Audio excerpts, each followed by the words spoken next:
eh, dari Habakuk sampai Maleaki. Jadi kita hari ini sudah membaca Zakaria ya sampai pasal 13.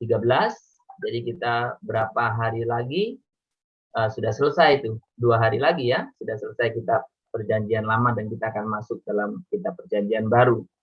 Nah, harapan saya kita bisa sudah lebih memahami apa yang Allah nyatakan di dalam Perjanjian Lama ya dari pembacaan-pembacaan kita yang sebenarnya secara terstruktur sederhana ya. Kita waktu membaca Taurat, Tuhan memberikan apa yang semestinya kita lakukan. Waktu belajar sejarah, kita melihat bagaimana praktek dari Taurat itu.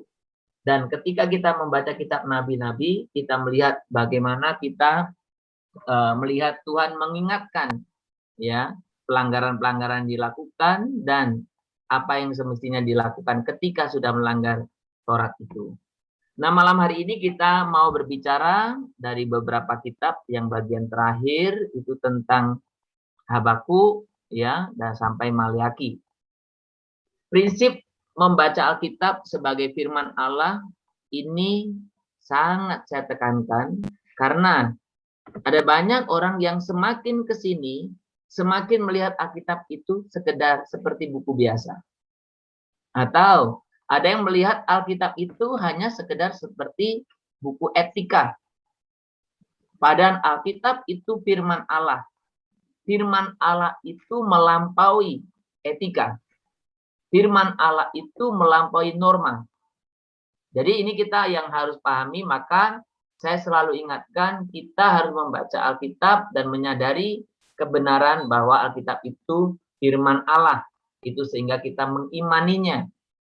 Karena kadang dalam praktek-praktek praktis, seringkali kita mencoba merasionalisasikan, membuat kalau nggak masuk akal nggak percaya. Ya, saya sering jumpai dalam hal-hal yang sehari-hari. Padahal ketika firman Tuhan sudah berkata demikian, itu kalau saya selalu mempercaya iya dan amin. Firman Tuhan, Alkitab firman Tuhan, dan kita belajar mengimaninya dan tentu minta pimpinan kepada Tuhan. Dan kelas ini menolong kita untuk memahami poin yang kedua, bagaimana Alkitab itu sekalipun firman Tuhan tetapi ditulis dalam atau Tuhan memakai konteks manusia atau orang tertentu pada zamannya. Dalam hal inilah pemahaman Alkitab ini memberikan kita membantu kita untuk lebih memahami lah apa kira-kira yang terjadi pada zaman itu, sehingga kenapa penekanan-penekanannya seperti itu. Nah, harapan saya ketika kita sudah membaca Alkitab secara reguler, itu bukan hanya menambah pengetahuan, tetapi mengubah hidup kita, mengubah cara berpikir kita, mengubah perilaku kita. Ya, jadi kita bersama-sama belajar. Nah, Bapak Ibu, saya tidak tahu sampai hari ini perjalanan membaca Alkitab kita, apakah kita sudah bisa memberikan pemilahan-pemilahan kelompok-kelompok ya hutan daripada Alkitab itu ya, kelompok daripada hutan dari Perjanjian Lama, dan kemudian rumpun-rumpun pohon dari nabi-nabi, sejarah dan Taurat kemarin ya. Apakah kita sudah bisa melihatnya? Ya tentu memang butuh waktu yang lebih lagi sih ya. Tapi paling tidak kita dalam perjalanan ini, harapan saya ini menolong banyak ya. Karena dibanding dengan kita membaca saja tanpa ada arahan dan bimbingan ya. Jadi kegiatan ini pun tentang memahami Alkitab ini pun muncul karena ada juga usul-usul dari kita bahwa bagaimana supaya dibahas supaya lebih mengerti, dan kita gereja akomodir itu dan lakukan ya. Oke, baik Bapak Ibu, kita hari ini berbicara tentang rumpun atau rumpun pohon atau rumpun pohon ya, Alkitab, nabi-nabi. Di nabi-nabi, dan kita coba bahas sesuai dengan urutan yang ada di Alkitab kita, LAE, dan kita hari ini sampai kepada kitab nabi-nabi kecil. Nabi-nabi kecil kemarin saya jelaskan kenapa disebut nabi-nabi kecil, karena Dia bukan satu ide-ide besar, tapi ide-ide pengembangan dari yang sudah disampaikan, dibahas di dalam kitab nabi-nabi besar. Ya, dan relatif jumlah pasal-pasalnya pun juga sedikit. Dan kita hari ini akan melihat 5 kitab lagi, Habakuk, Zefanya, Hagai, Zakaria, Maleakhi. Tentu secara singkat ya, dan nanti akan diperlengkapi ketika ada hal yang mau didiskusikan ya. Ya, diskusi tidak harus selalu bertanya, bisa memberikan apa juga pemahamannya, menambah tentunya ya, untuk bisa lebih kaya lagi. Ya, Bapak Ibu, ketika kita berbicara tentang nabi-nabi kecil, sebenarnya konteksnya juga masih sama. Jadi masanya itu tidak jauh dari kemarin kita bicara tentang raja-raja konteksnya kan. Kemudian Yesaya, Yeremia dan sebagainya masih sekitar situ. Jadi ternyata rentang waktu menjelang pembuangan berarti abad-abad 8, abad 7 itu ya. Itu sampai dengan pasca pembuangan itu ada banyak apa istilahnya hal-hal yang memang Tuhan sampaikan melalui para nabi. Nah, ini sebetulnya kita bisa mengerti kenapa? Karena dalam masa-masa pembuangan itu atau menjelang pembuangan sampai pembuangan bahkan nanti sampai pulang dari pembuangan itu, memang bangsa Israel sebagai umat pilihan itu menghadapi banyak krisis sebetulnya. Ya, dari sudut pandang tentunya iman mereka. Sehingga nabi-nabi dipakai oleh Tuhan untuk menyatakan apa-apa yang sebenarnya dilakukan, bagaimana yang Tuhan inginkan, seperti itu ya. Kita bisa melihat. Nah, kita akan melihat Nabi Habakuk. Nah, Habakuk ini cukup populer sebetulnya di kalangan orang Kristen, terutama di masa susah, ya kan? Salah satu yang kita selalu hafalkan ya, nyanyian itu ya, nyanyian Habakuk. Ada beberapa versi itu, ya. Sekalipun pohon ara tidak berbuah, pohon anggur tidak berbunga, macam-macam lagunya gitu ya. Kambing domba. Ada orang yang memversikannya baru ya, karena kita nggak punya kambing domba, nggak punya anggur, ya mungkin sekalipun ya apa namanya itu warung atau apa gitu ya, ceritanya banyak lah. Nah, ini artinya lagu yang sebenarnya kita lihat sebagai apa namanya itu kondisi yang sulit tapi orang tetap percaya. Poinnya kan di sana. Dan ternyata itu menjadi satu pokok juga di dalam kitab Habakuk. Nah, kita akan lihat secara singkat ya. Nah, sebenarnya kalau kita lihat Nabi Habakuk ini atau Habakuk ini ya kira-kira dia bernubuat itu pada masa ya yang sama, hampir bersama dengan Nahum dan Zefanya kemarin kita sudah bahas. Ya, sekitar tahun-tahun apalah ya, akhir abad ke-7 lah ya, masuk tahun abad ke-6 lah ya, 625, 612 sekitar gitu ya. Ini sebelum Masehi ya Bapak Ibu. Nah, apa keistimewaan Nabi Habakuk? Nah, ini sebenarnya salah satu yang ada di dalam kitab apa namanya itu Habakuk ini kan gambaran bagaimana seorang nabi menerima wahyu Tuhan. Ada diungkap di sana ya. Kalau kita membaca dalam kitab Nabi Habakuk itu, bagaimana apa nabi gemetar ketika mengalami ini sebenarnya yang saya jelaskan salah satu kemarin waktu kita bertanya bagaimana nabi itu menerima, ada beberapa cara, ada beberapa bentuk ya. Memang ada topik tersendiri sebenarnya mengenai tentang apa namanya itu penyataan dan apa ya penyataan dan apa teopaninya Tuhan, tapi hanya saya tidak bahas di dalam pemahaman ruangan Alkitab ini karena itu butuh topik yang panjang juga. Ya, tapi ini Habakuk menceritakan itu. Nah, kalau kita lihat di dalam kitab Habakuk ini sebenarnya menekankan beberapa hal ya, tetapi kalau kita boleh katakan itu kesimpulannya sederhana. Dia memberikan satu penekanan bagaimana ya orang yang percaya kepada Tuhan itu pasti selamat. Disinilah ada kata-kata orang benar ya hidup oleh iman. Yang itu yang dikutip nanti dalam Roma juga kan? Ya, orang benar hidup oleh iman. Nah, kalau kita lihat di sana ketika kita berbicara tentang iman, iman yang dimaksud di dalam Habakuk adalah sebetulnya setia. Jadi iman yang dipahami oleh Habakuk lebih kepada setia. Maka tadi tuh seperti ungkapan tadi kan, sekalipun pohon ara, sekalipun pohon anggur, sekalipun kambing domba, tidak ada di dalam kurungan katanya. Tapi tetap beria-ria. Jadi iman yang dalam penekan dalam kitab Habakuk ini lebih menekankan kepada unsur setianya kepada Tuhan. Jadi bukan iman yang bisa memindahkan gunung, bukan. Setia. Maka pokok pemberitaan Nabi Habakuk adalah percaya saja kepada Tuhan pasti selamat. Nabi memberitakan tentang hancurnya Asyur, ya sama dengan Nahum kemarin, sedangkan orang Israel pasti selamat.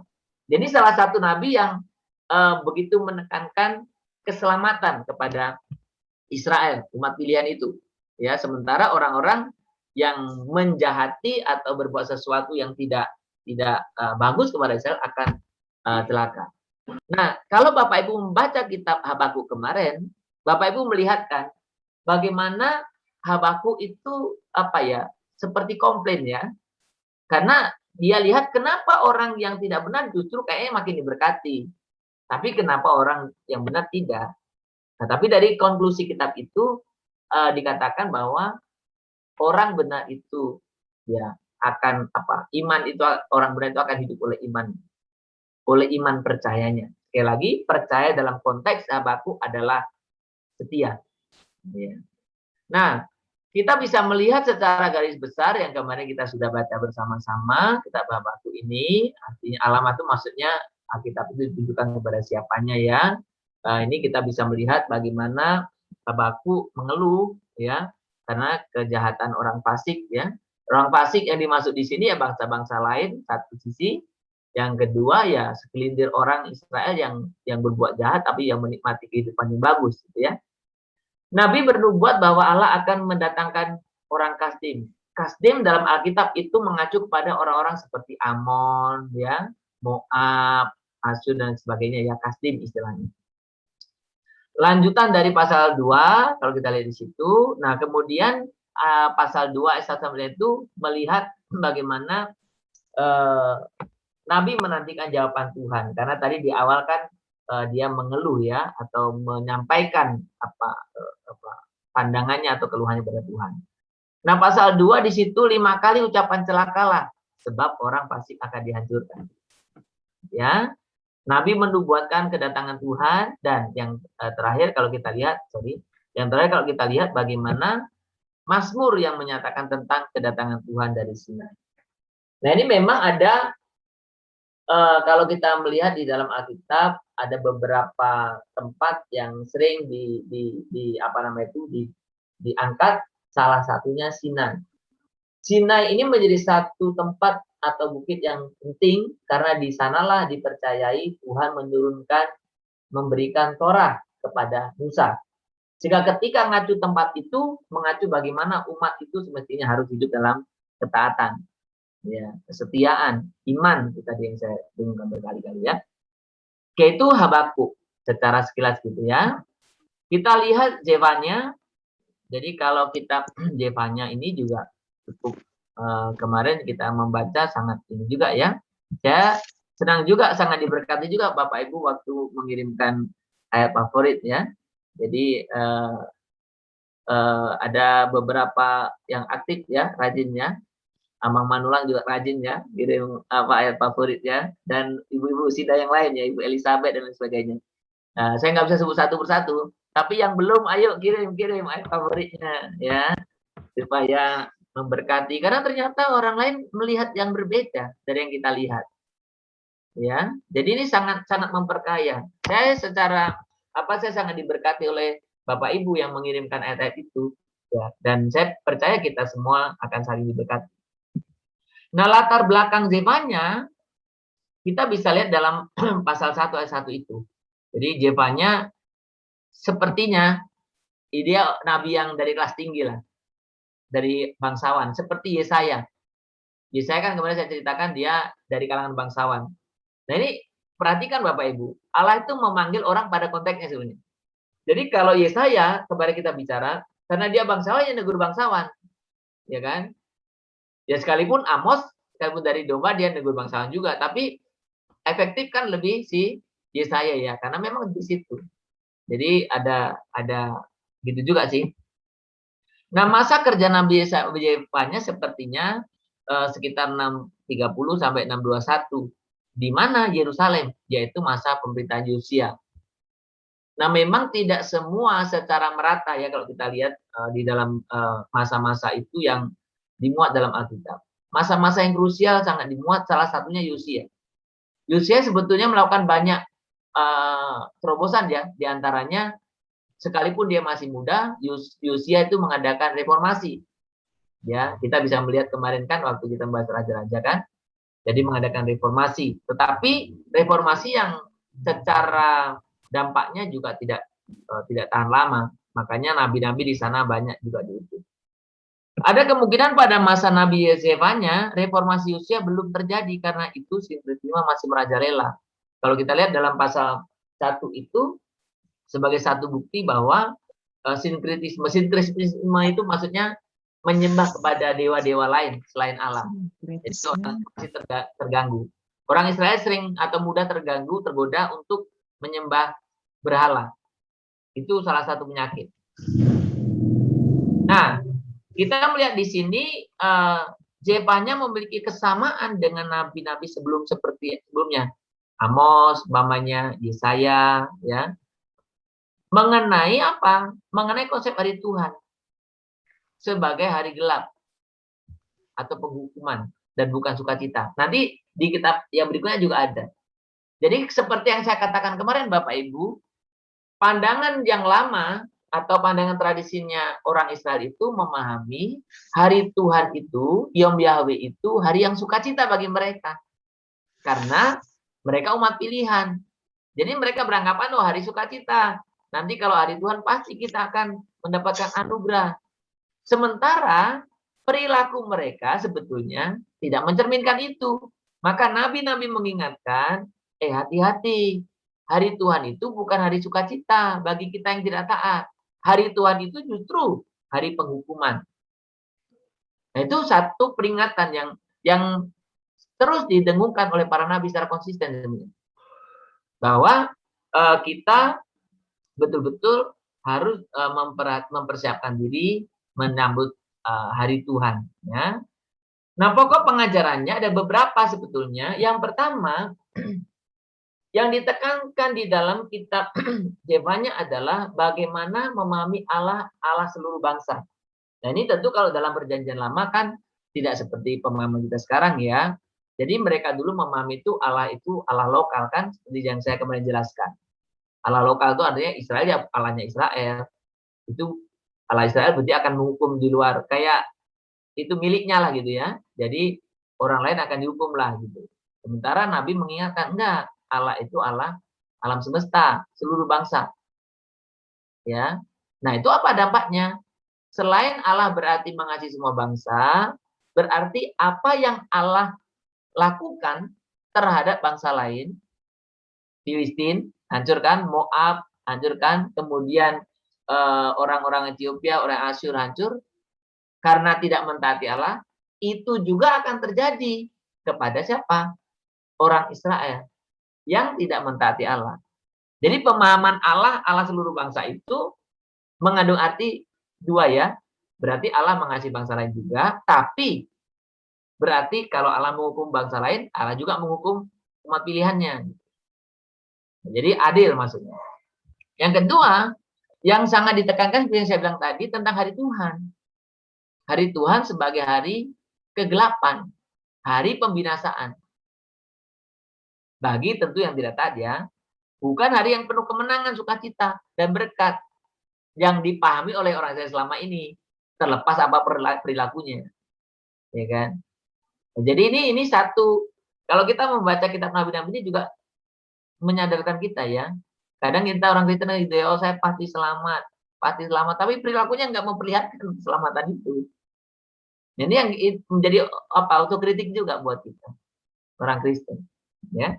Yang ketiga yang sangat ditekankan adalah keselamatan bagi Yerusalem dan sisa Israel. Nah, Bapak Ibu, sebetulnya dalam perjanjian lama itu ada yang namanya teologi sisa. Sisa dalam Alkitab itu tidak seperti sisa kita.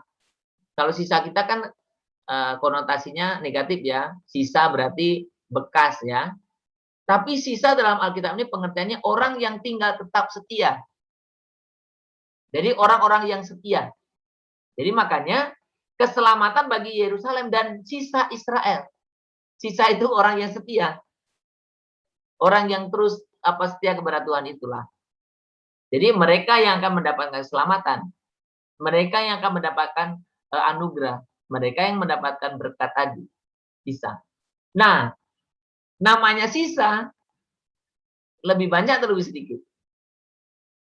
Faktanya lebih sedikit kan, namanya sisa. Jadi kadang-kadang kita berpikir gini kan, kalau selalu kita kan berpikir yang lebih banyak itu yang bagus. Salah, teori dalam Alkitab itu selalu tunjukkan.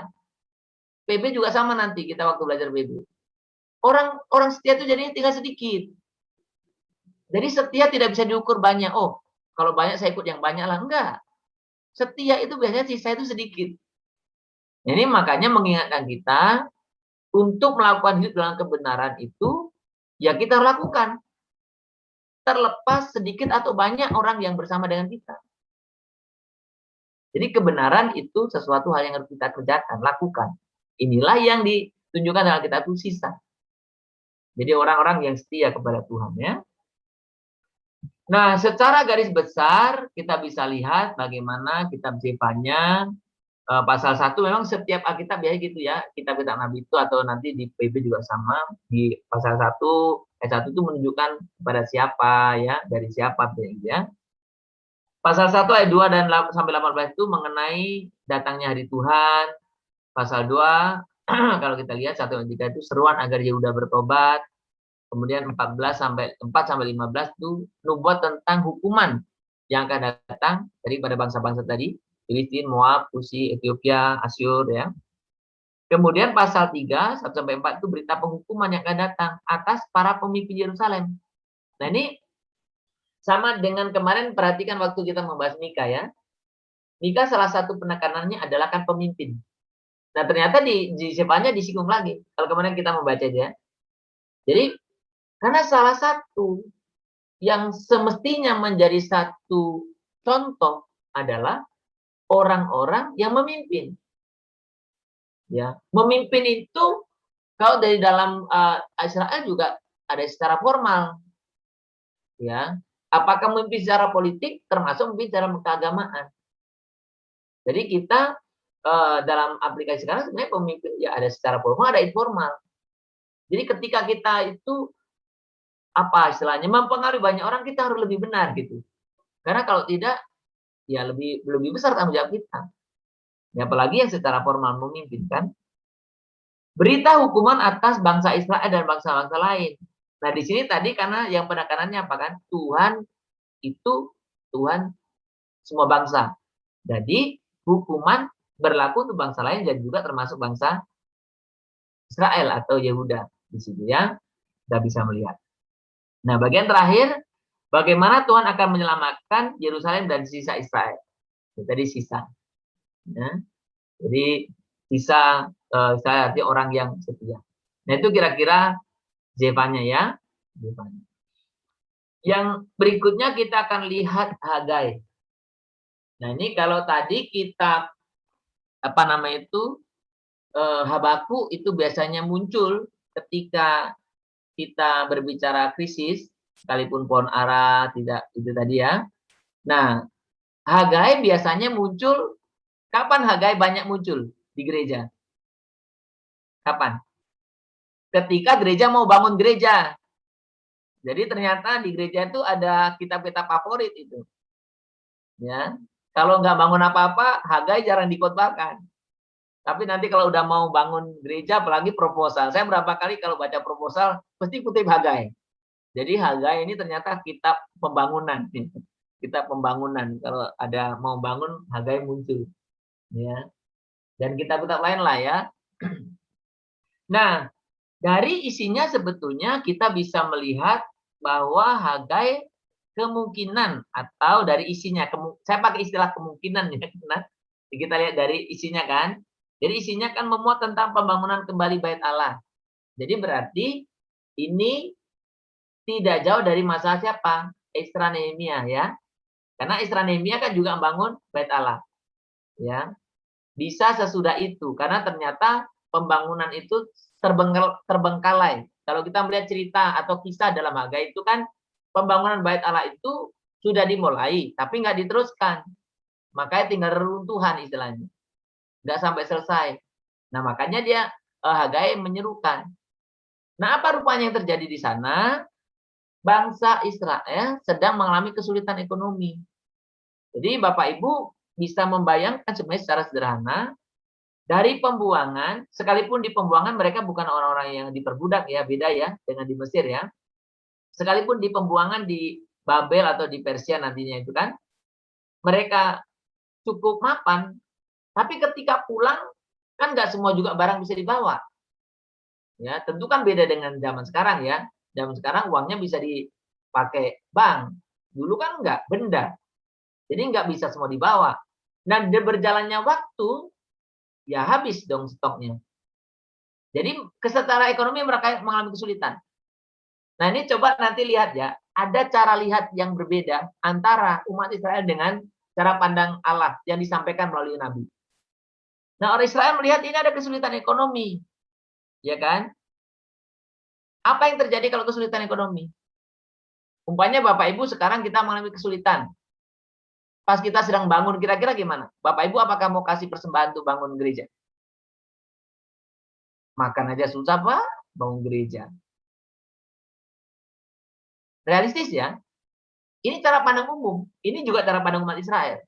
Sehingga karena ekonomi sulit, maka mereka nggak lanjutkan. Itu nama poin 2. Bait Allah yang mereka bangun tidak semulia apa, bait Allahnya tidak bisa dilanjutkan. Ya kan? Tidak bisa dilanjutkan. Nah, ditambah lagi, yang kedua itu mereka beranggapan gini, kan itu bait Allah yang kedua. Jadi dari dulu kan dibangun yang pertama oleh Salomo. Salomo kan persiapan Daud luar biasa kan? Sekarang bangun. Yang kedua ini, aduh kayaknya sudah nggak seperti sehebat dulu yang pertama. Jadi mereka ada satu keengganan ya, ada satu apa ya, berarti bait Allah ini nggak seperti dulu, nggak semulia dulu lah, ya. Jadi tantangan dua ini yang membuat bait Allah terbengkalai. Nah sekarang kita melihat bagaimana apa namanya itu Hagai mengingatkan itu. Yang pertama, Hagai sangat menekankan gini, pembangunan bait Allah harus dikerjakan.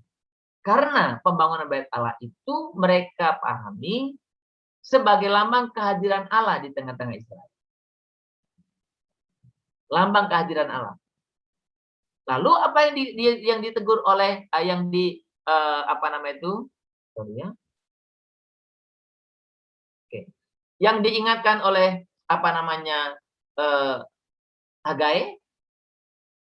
Kalau Bapak Ibu memperhatikan dari bagian-bagian ayat ini, bagian pertama itu dia ingatkan gini, umat Allah mengutamakan diri sendiri, maka kemudian krisis terjadi. Perhatikan ya tadi cara pandang umatnya apa? Karena krisis maka bait Allah tidak dilanjutkan. Nabi menegur umat Israel terbalik. Karena kita nggak mengutamakan bait Allah, maka kita krisis. Gitulah istilahnya. Ini menarik kalau kita membaca dalam Hagai. Makanya kan dia bilang gini, kalau kita baca Hagai kemana kan, apakah sudah waktunya kamu menempati rumah-rumahmu, katanya kan? Sementara bait Allah sedang tinggal puing-puing, ya kan? Kemudian ada kita gini, karena engkau tidak memperhatikan bait Allah, maka engkau apa nama itu menanam untuk sesuatu yang tidak engkau pernah panen. Atau kalau kamu pun menimbun, kamu menimbun seperti di karung yang berlubang bawahnya. Jadi artinya nggak pernah apa namanya penuh. Jadi ini menggambarkan bagaimana dalam kitab Hagai sebelum menekankan gini, bagaimana kita mengutamakan Allah di atas segalanya. Nah ini sebenarnya tentang kasus ini kami pernah punya pengalaman dulu di kampung kami. Ya, jadi ada waktu itu kami gerejanya masih gereja papan. Dan rumah-rumah rata-rata sudah batu bata. Jadi sekali waktu pendeta datang. Ada pendeta senior lah ya, sekarang udah pensiun dia. Datang kemudian waktu mau doa itu, mau doa ibadah itu, ya, dia bilang gini, "Kalian ya, gereja kalian itu masih seperti kandang kambing. Rumah kalian semua bagus-bagus." Dibanding gereja tentunya ya. Wah, kami semua malu. Jadi, karena ditegur itulah kami jadi sepakat membangun gereja. Kami apalah cari batu bata, cari pasir ya. Ya yang saya pernah cerita dulu di salah satu khotbah saya ngumpulin pasir, cetak batu bata, itu sumbang di gereja. Ya akhirnya bangunlah. Ya sekarang udah cantik lah gerejanya. Ya itu berapa tahun yang lalu sih. Jadi artinya, ya juga ya, ini satu satu pemahaman sebetulnya kalau kita orang-orang yang memahami di gereja-gereja yang memahami makna ini, orang selalu kasih di gereja itu yang bagus. Dan prinsip ini juga yang sebenarnya kita lihat ya, gereja banyak kita lihat gereja-gereja yang apa ya, ya ya kita nggak usah sebut kalau di Indonesia nanti kalau sebut nama nggak enak ya. Kalau di kayak di Korea contohnya ya, di gereja itu semua yang paling bagus. Semua yang bagus-bagus itu. Jadi, kalau di Indonesia itu, ya minimal gereja-gereja yang seperti kita ya. Kita ini saya kalau sebut kita itu jangan nanti langsung diaplikasikan Jakarta Pusat ya, Bapak Ibu. Jangan ya. Saya maksudnya gereja kita itu gereja kita lah, GMI lah gitu ya, umum ya. Karena saya juga lihat pengalaman bukannya di sini. Kadang-kadang di gereja itu seringkali barang-barang second pun banyak ya. Banyak. Piano nggak pakai rumah, udahlah pakai gereja ya kan. Apa nggak pakai jadi kadang banyak gereja itu jadi tempat loak. Ya, sekali lagi bukan di sini ya, jangan nanti berpikir sini. Bukan. Karena saya menyaksikan banyak hal ini. Jadi, dulu waktu saya di gereja lama juga sama. Orang kasih saya speaker besar-besar. Saya bilang, "Untuk apa ini?" Ya, "Oh, kami nggak pakai lagi." Saya bilang, "Kamu aja nggak pakai, ngapain taruh gereja?" Saya bilang. "Taruhlah dijual aja," saya bilang. Ya kan? Jadi ini makna sebenarnya yang kita bisa belajar. Dan yang kedua, tadi kan masalahnya apa? Orang Israel menganggap bahwa bangunan yang baru itu nggak seperti yang dulu. Apa istilahnya kualitasnya, kemuliaannya. Makanya Hagai diperintahkan untuk ngomong gini, kemuliaan bait Allah kedua akan melebihi keagungan bait Allah pertama. Nah, makanya nanti kalau Bapak Ibu membaca di kitab Hagai itu, ada orang-orang yang mau membantu pembangunan bait Allah, tetapi tidak diterima. Kenapa? Karena yang mau membantu itu orang Samaria. Ya, di pasal berapa itu kemarin? Dia orang mau membantu itu orang Samaria. Orang Israel nggak mau terima. Kenapa? Mereka ingin membangun bait Allah ini dengan mereka sendiri, suci. Apa bedanya dengan bait Allah pertama? Bait Allah pertama siapa yang kayu-kayunya dari mana? Tukang-tukangnya dari mana? Itu banyak impor. Salah satunya dari Mesir, dari mana? Nah itu sebenarnya nggak boleh. Nah ini makanya Nabi Hagai dikasihkan untuk mengatakan apa? Yang ini lebih mulia, maka dibangun betul-betul, ya. Jadi orang yang tidak seiman nggak boleh nyumbang. Hebat loh ini kalau kita membaca di kitab Hagai betul-betul hebat. Ya. Nanti kalau sekarang ada pandangan yang berbeda ya, tapi itu firman Tuhan katakan ya kan. Ya, jadi makanya saya sendiri wah hebat sekali ya gitu ya. Kalau kita kan senang ya kalau nggak seiman membantu pasti senang gitu ya. Ya, kalau bisa diumumkan ya, oh dia nggak seiman aja membantu ya. Di Hagai enggak gitu. Beda itu. Nah, kemudian yang ketiga mengingatkan gini, peraturan Taurat ya, penolakan terhadap keikutsertaan Samaria yang tadi saya bilang. Jadi peraturan Taurat sangat diperketat. Jadi kualitas dari kehidupan umat dan bait Allah itu bukan terletak pada besar kecilnya. Kualitas dari kehidupan umat dan bait Allah itu terletak bagaimana firman Allah diterapkan dengan ketat. Ini kita bisa belajar dari kitab Hagai ya. Nah, kira-kira seperti itulah ya. Yang berikutnya ini Zakaria yang hari ini sedang kita bacakan, Zakaria. Jadi saya minta maaf ya, kadang saya nulisnya salah. ZH, padahal ZAKH. Jadi saya sering-sering apa di pikiran dengan di tangan beda. Saya tadi baca, salah ternyata saya nulisnya. Ya. Nah, kalau kita lihat Zakaria ini, saya tidak banyak jelaskan latar belakangnya juga, tapi kita melihat dari besarnya. Kita melihat di sana bagaimana kalau kita melihat Zakaria ini sebenarnya bisa dibagi ke 3 bagian. Bagian pertama itu 1-8 itu berbicara banyak tentang roh Tuhan akan datang untuk membantu bangsa Israel, memperbarui kehidupan batin, menyelesaikan pembangunan Bait Allah. Jadi karena ini nggak jauh-jauh juga sih masanya, ya. Jadi roh Tuhan akan datang membantu orang memperbarui kehidupan batinnya. Jadi sebetulnya secara physically yang dibangun Bait Allah, padahal tujuan pembaharuannya bukan Bait Allah itu. Apa yang diperbaiki?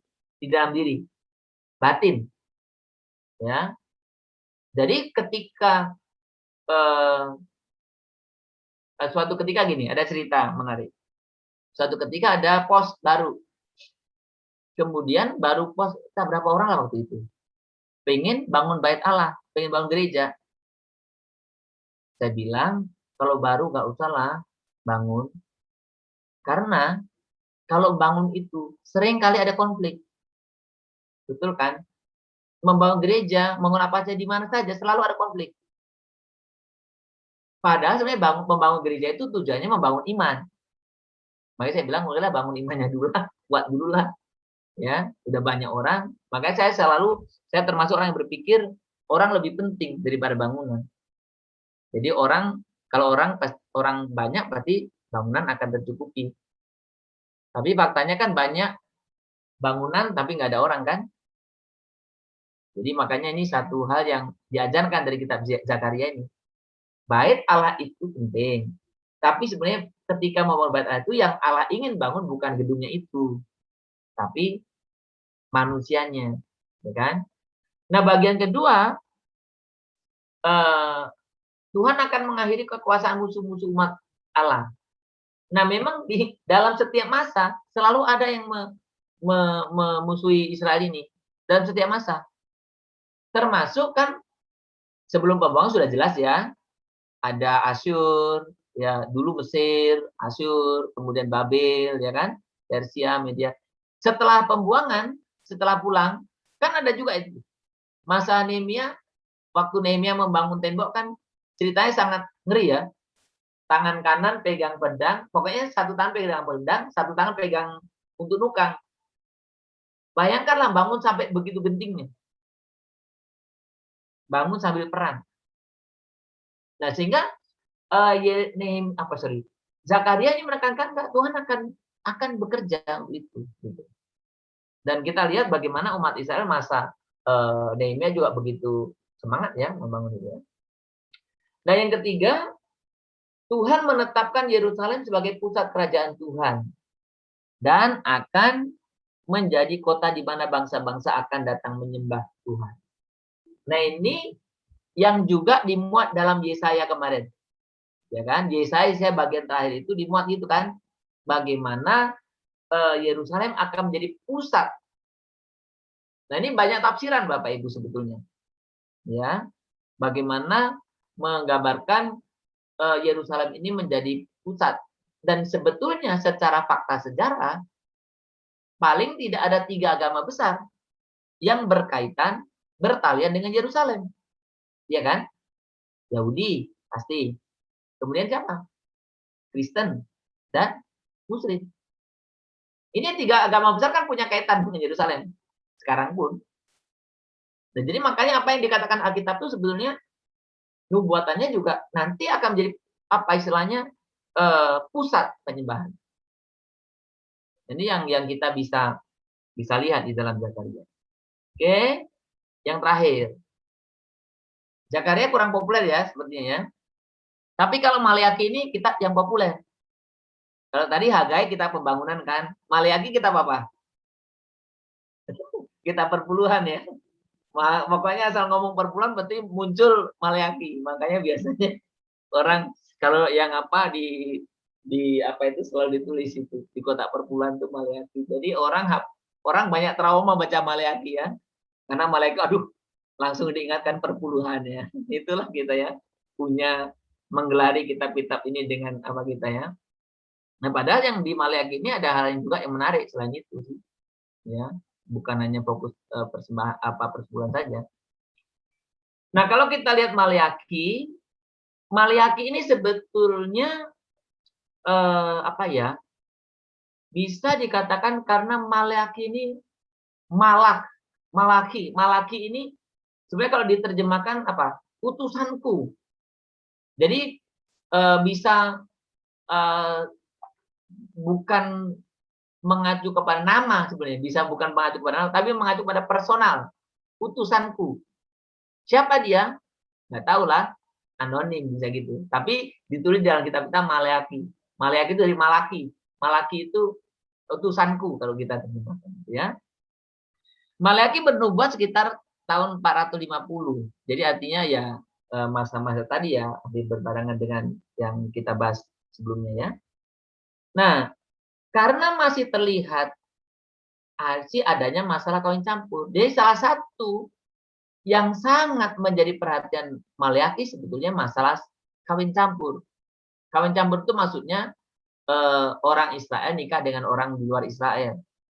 Nah, kalau zaman itu di luar Israel itu berarti konotasinya apa? Orang tidak menyembah Allah. Itu ya pengertiannya ya, bukan beda bangsa, bukan sekedar beda bangsa.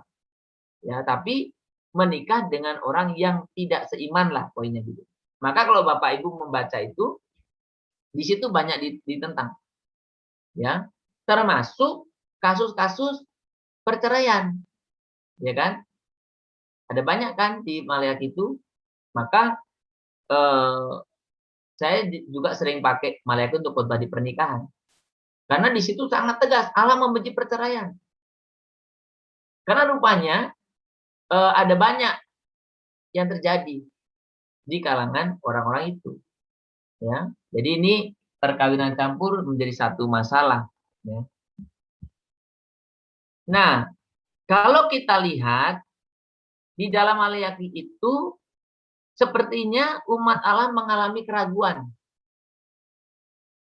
Minimal dalam 3 hal. Yang pertama, meragukan apakah Tuhan masih mengasihi umatnya.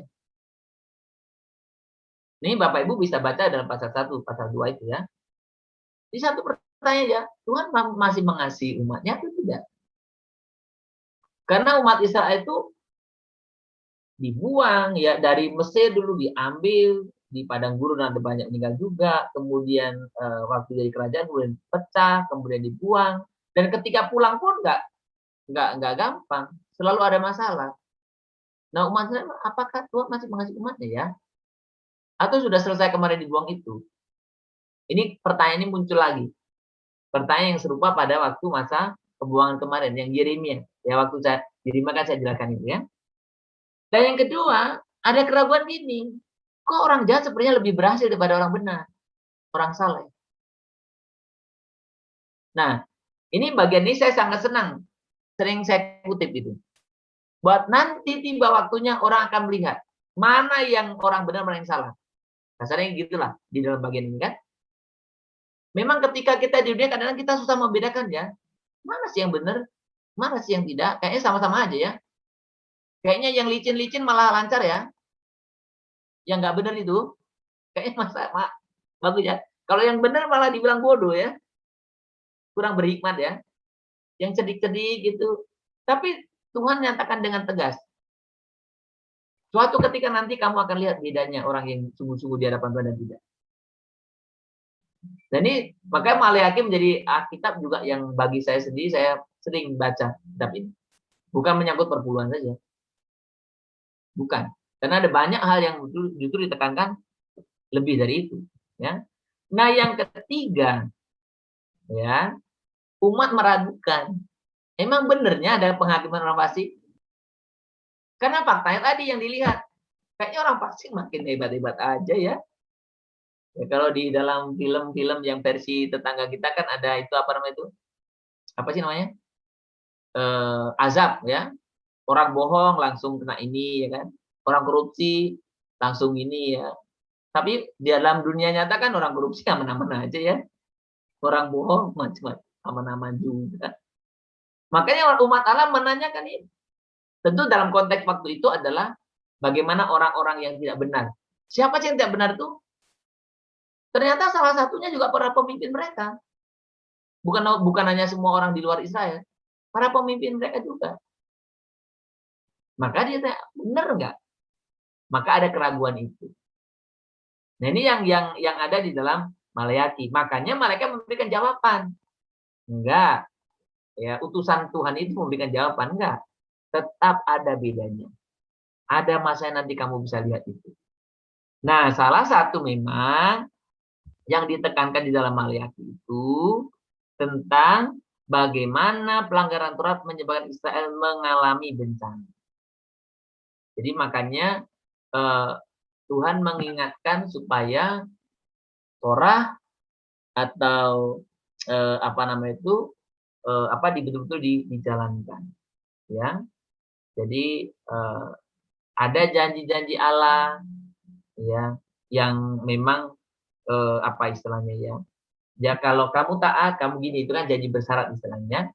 Dan memang ketaatan itu sangat penting. Nah, Bapak Ibu kalau kita lihat dari Kejadian sampai dengan Maleakhi ini, Tuhan selalu untuk satu hal, kita taat. Apapun masalahnya. Bahkan kadang-kadang selalu kita jangan kait-kaitkan dengan mau susah atau senang, taat aja lah gitu ya poinnya. Nah, memang salah satu juga yang ditekankan di dalam apa namanya itu Maleakhi itu menyangkut persembahan, persepuluhan.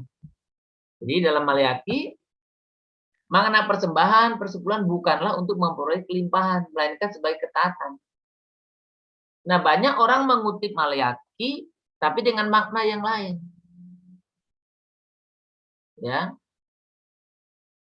Maknanya apa yang selalu ditekankan? Bukankah aku akan membukakan tingkap-tingkap di langit? Ya itu aja.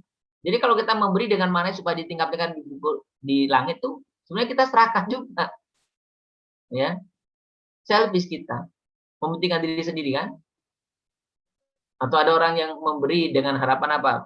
Kembali 30 kali lipat, 60 kali lipat, 100 kali lipat. Enggak. Poin utamanya sebetulnya beri sebagai bentuk ketaatan. Makanya saya sering kali mendapat pertanyaan tentang orang memberi perpuluhan. Saya selalu jawab, kasihlah sebagai bentuk ketaatanmu. Pak, tapi ini PA atau PB. Yang ribet kali memperdebatkannya. Tuhan kasih suruh perpuluhan, aku kasih aja. Semua dari Tuhannya. Ya. Bahkan sekali waktu saya pernah juga mengajarkan dalam satu sesi tentang persepuluhan ini. Dan orang bilang gini, saya menghargai pandangan Bapak, tapi saya punya pandangan yang lain. Saya bilang, ini bukan pandangan saya bilang. Kepentingan apa saya ngajarkan ini? Ini bukan pandangan saya. Ini yang saya dapat dari firman Allah dan saya melakukannya. Kalau cuma pandangan saya suruh orang lain melakukan, saya tidak melakukannya. Tentang perpuluhan ini ya. Banyak orang memikirkan ini pandangan gereja, bukan. Ya. Ini yang Tuhan ajarkan, Tuhan inginkan, bentuk ketaatan kita. Maka kalau John Wesley yang waktu kita bicara tentang keuangan itu kan, tentang penataran tentang apa waktu itu, saya ada singgung ya kalau nggak salah ya. Dia bilang gini, kita itu bukan memberi 10%, dia bilang. Bukan juga 30%, bukan 50%, tapi 100%. Nah banyak orang ini memakai dasar tuh, berarti Wesley nggak ngajarin perpuluhan ya Pak. Salah, itu salah. Wesley bukan hanya ngajarkan perpuluhan, tapi 100%. Pertanyaan saya, bagaimana kita bisa memberi 100%? 10% aja nggak bisa. Nah ini jadi kalau kita berbicara tentang persembahan itu bentuk ketaatan kita, ya. Nah ini juga ada banyak orang memberi persembahan persepuluhan memakai dasar Maleakhi karena takut, ya kan? Karena katanya gini kan, kalau kamu nggak beri perpuluhan akan datang belalang pelahap, ya kan? Jadi banyak orang memberi perpuluhan itu dengan dua motivasi, satu takut, dua ingin diberkati. Padahal yang diajarkan Maleakhi bukan dua-duanya. Yang diajarkan Maleakhi, berilah sebagai bentuk ketaatanmu. Titik. Kalau diberkati Pak, ya puji Tuhan. Ya. Jadi kita harus punya motivasi yang lebih besar. dari sekedar takut atau ingin dapat sesuatu. Jadi ini kalau kita lihat di dalam lab. Jadi Bapak Ibu, kira-kira begitulah ya, karena juga kita membahas secara sekilas-sekilas, nanti kita bisa berkaya sih di waktu-waktu yang akan datang, dan saya percaya ketika kita sudah membaca ya secara bersama-sama, apa istilahnya, berurutan dan, teliti, itu pasti akan menolong kita untuk lebih memahami lagi.